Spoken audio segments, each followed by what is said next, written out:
All right, this is John Darwin, and I am not your financial advisor. And today we're going to be watching a video about top regrets in retirement. I'm a retirement planner.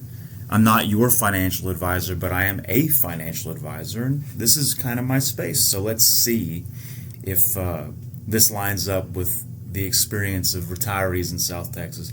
I can't say this guy's wrong. He's retired. But let's see if his points line up with the needs of our clients. Hello and welcome to My Retired Life, and in this video I am going to give you 5 things older retirees regret. I'm 65, I'm talking about 75 and 80-year-olds. I had a chat with about 7 or 8 of them, and I asked them what their regrets were for retirement. And here are the top 5 things that they came up with. Number 1, the first thing that they all said, they wish they retired earlier. Now, these older gentlemen, you got to remember, they retired at 65, and they didn't have... It's always a matter of if you can. Inflation's rough right now. It's hard to retire as early as you want. The cost of living seems to chase you with age. Let's say that. Maybe you could have retired this year 4 years ago, but with the way prices are right now, it's tough. The same ability to retire early as you and I might have.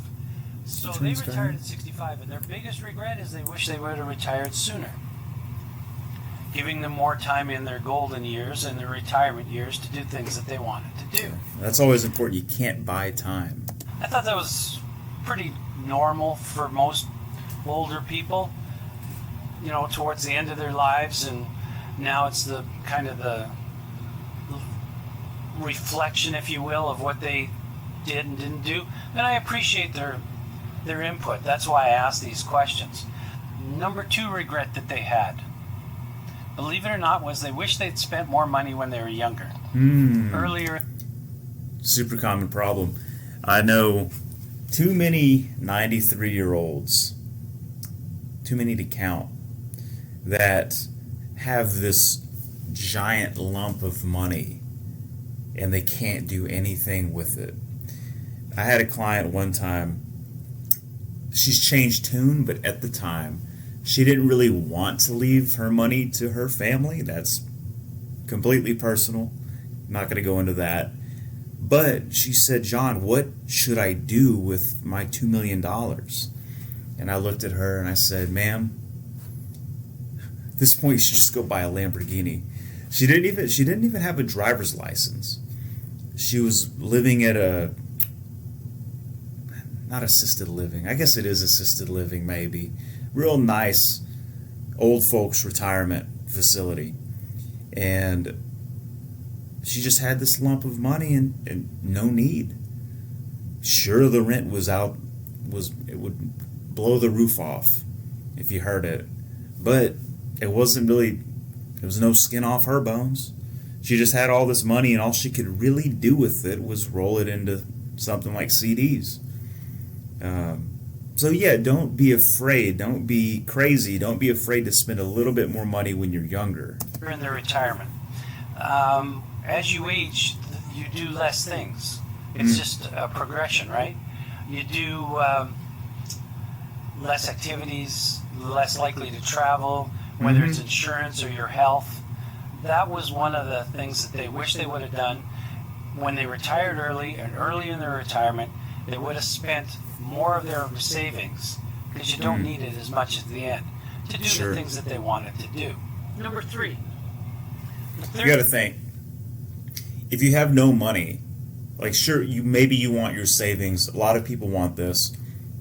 They want their savings for health reasons. They want their savings to end up in a better retirement home, end up in a better nursing home, end up with better doctors, better nurses, better skilled workers. But this is terrible to say. A lot of times when you get to that point, having a slightly more comfortable pillow isn't going to make a world of difference. Having a pile of money isn't going to make a world of difference. you should spend it when you're a little younger. We call it the go-go years. That's when you're in your 60s and you're going strong, hopefully. The slow-go years, which is when you're slowing down, you're pumping the brakes a bit in your 70s. Maybe you're going on less fancy vacations. You're just going to go visit the kids. And then there's the no-go years. That's your 80s for most people. And that's when that pile of money becomes kind of useless, because what are you growing it for? What do you have it for? You're not going to get anything out of a new Corvette. What are you going to do? Get a bigger house? It's hard enough to get around the house you're in.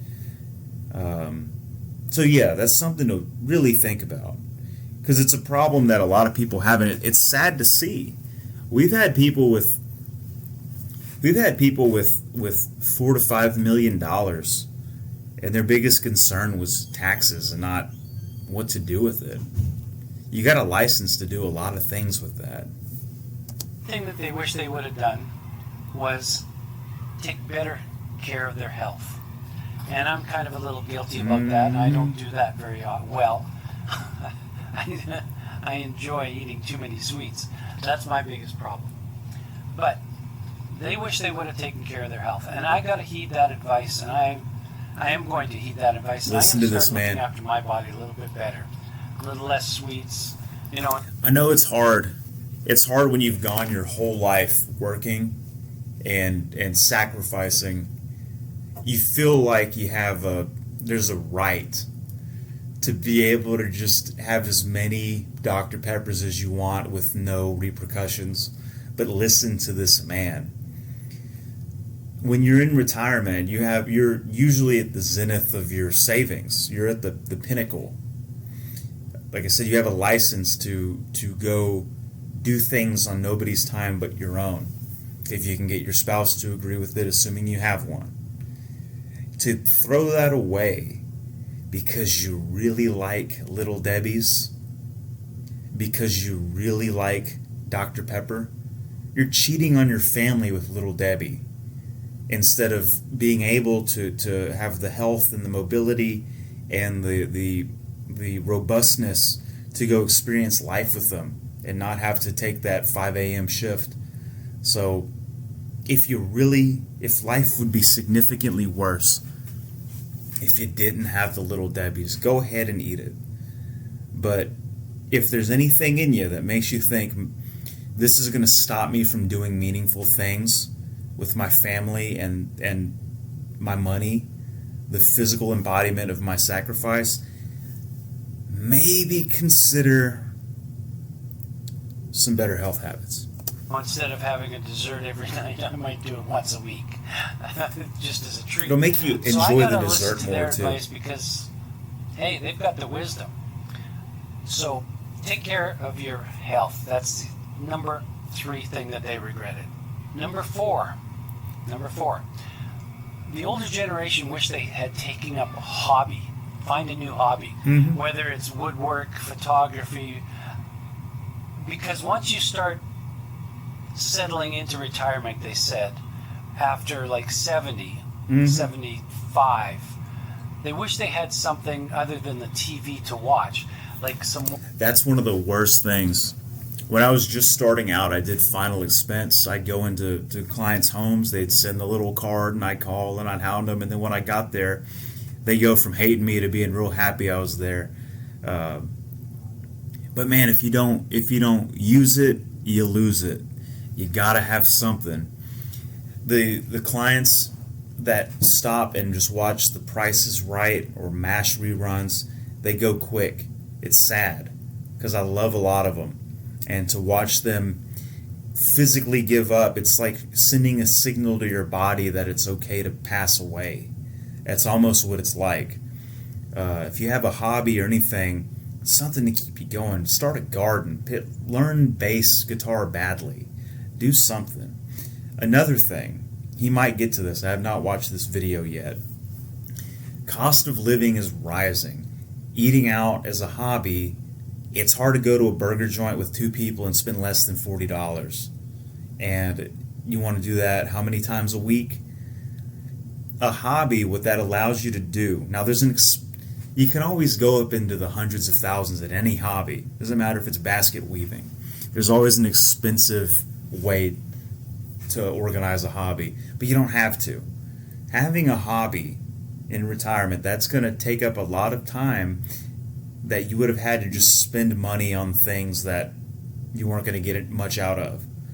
And it's more rewarding. So take it from this guy who's, I think he said he was 65, and take it from me who's 26. Get a hobby if you can. It'll pay dividends. Woodwork or puzzles or something to keep them motivated to getting up and doing things. Whether, like for me, it'll be photography. When I get older, although I do photography now, when I get older, I could see doing a lot more of that. Mm-hmm. And actually getting better at it as I get older, because I'll have a little more patience, and that will be the only thing in my life. Right now I've got the dogs and running around and the chores and everything else, but as you age you lose those chores and you hire people to do it and such. So they wish they had a hobby. So think about whether it's gardening, whatever your hobby might be, or what you wanted to do when you were younger. Maybe it was cryptography or whatever, writing. A lot of people, one of them is writing. Is do something. We're like cars. I'm a car guy, so everything is like cars to me. But if you just let a car sit in a barn, don't matter if it has no miles on it. It doesn't matter if you only put Supreme in it. But if you let it sit, it'll rot like you've never seen, and it's no different with us. So his memoirs for his great-grandchildren who was just born, and he's writing a little memoir for it, and he's going to give it to her and tell her not to open it till 18, like a time capsule thing. So that's kind of cool and interesting as well. So that's what they said. And the last one, of course, they wish they had traveled more. As you get older, to be 75 to 80, you're not as likely to travel. So when you're younger, if you could retire like I did at 55, we did a lot of traveling between 50 and 60. I know a lot of people that can travel, they just don't anymore. And they would have. They would have in the past. You lose some, it's almost inevitable that you lose a little mojo. And it's not always even just physical limiting factors. It's not that they're in a wheelchair or anything. It's that it's just too much hassle. They ain't going to do it. So understand that. But telling that to a 55-year-old is like telling a 14-year-old that their first heartbreak is it's going to get better. There's somebody else. It's hard to see, even if you're told. I know from experience, it's hard to be able to see, to react to what's around the corner, even if you know what's there. So get that travel in. Decided to settle down in Arizona and get the dogs, have a little bit more responsibility that way. So what we did was we traveled a lot when we were younger. We still travel, we just changed our mode of travel. We take the car and we drive with the dogs, so they come with us. So those are the 5 biggest regrets from some of the older. My biggest regret is mosquitoes. It's our national bird up here in Canada. Those are the 5 biggest regrets of retirees between, say, 70 and 80 years old. Those are the things that they wish they did. So take that advice for whatever it's worth. You might agree with it, you might not agree with it, you might be a homebody. You might want to travel, you might have something else to add to this list. If you have something to add to the list. Yeah, well, I guess that's about the end of the video. Yeah, I like this guy. I like this guy a lot. You should listen to him, especially if you're younger, or even if you're the same age. You should listen to him. He knows what he's talking about.